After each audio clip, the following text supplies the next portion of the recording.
3 weeks into the season, and the clips just keep on rolling in. What's up, everyone? Clutchkey here, and it's time for the third edition of the ECAC Top Plays of the Week in the Spring 24 semester, so let's go ahead and jump right into it.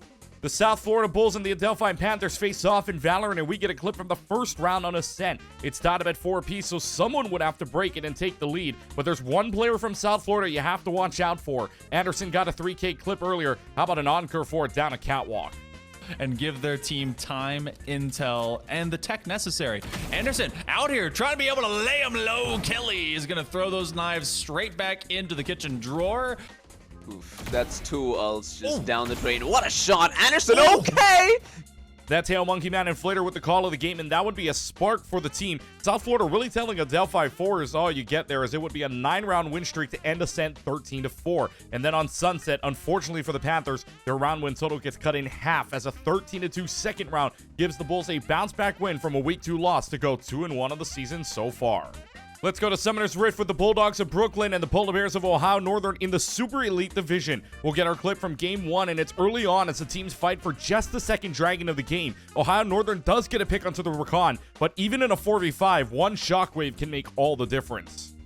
So Ohio Northern, they do have a man advantage right now. It is a 5v4. But Brooklyn College not looking like they're all on the same page. Phil on one side, Paranoia out. Sam, though, in a good position for a 3-man Shockwave. And they are going to rip apart Ohio Northern. It's a triple kill for Phil. Yanni and Sofchan on the mics there, as well as a team fight combo between a diving Nocturne and a Shockwave that is just beautiful to see. But the insanity keeps going, as in Game 1, it ends in just over 20 minutes. Yeah, you heard that right. Bulldogs just ran it down mid like it was ARAM to win it with a 26-7 kill line with only 2 Dragons and Baron just coming up. Game 2 is a bit of a different story with an Infernal Soul, but a 28-minute game and a 29-14 final line gives the Bulldogs a 2-1 season start. Staten Island Dolphins and the Delaware Blue Hens face off in Overwatch, and it starts off well in Game 1 for the Dolphins as they win the first map on Busan 2-0. We move on to Kings Row, and the play here takes the scientific saying cause and effect. The effect was a big fight win for the Dolphins, but the cause of it was Cammy and doing it in style. We'll get back to the rest of the team. 50% along the way for Moonluck on that Sojourn ultimate. Does get rid of the turret yet again, so don't have to worry about a pesky annoyance on the side. It will be on the play. Earth Shatter available here for Cammy. Turns it around, will do a 360, and lands the Shatter onto 3. Immortality Field does absolutely nothing. A Shatter, and a fight over. Hey, wait, that voice sounds familiar. Yours truly alongside the Tryhard Ray on the call for you as Staten Island comes up with a couple of big plays on Kings Row and win it 2-1. Then it's a trip to Shambhala Monastery where Delaware would come up just short of completing the entire map, but the Orisa May combo a few times was just too much for Delaware as a 3-2 Shambhala brings the broom out of the closet and the Dolphins start the season 2-0. The College of St. Rose Golden Knights and the Old Dominion Monarchs square off in Super Smash Bros. In the Super Elite Division, and we're going to show you 2 clips from this series because it was just that good. First round, though, it doesn't start off close as Novastar from the Monarchs is already down 2 players and has 1 stock remaining. Novastar is just going to show off here and from off the stage.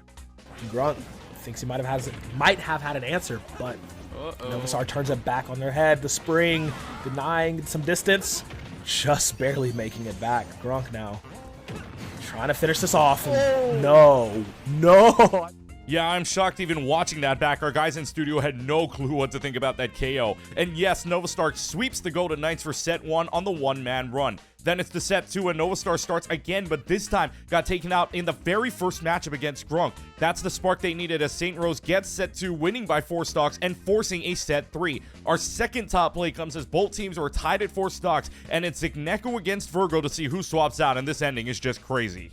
Because this is someone who can really determine the fate. You do not want Virgo, who had a Oh my god! oh no! Opportunity strikes! He's going down. C4 recovery. They need to get back up. Oh, and Zik is ready to just the spike. Zik does it. Kilamiles and Beautiful Crow on the call with a very crazy ending and the down spike to finish it off. Zigneko gives the Monarchs a lead, but it would still come down to 1 player on each side. It came down to the Grunk versus Novastar rematch that happened at the start of set 2. But this time, Novastar would complete the revenge arc as while keeping all 3 stocks intact in the final game, the Monarchs get their first win on the season.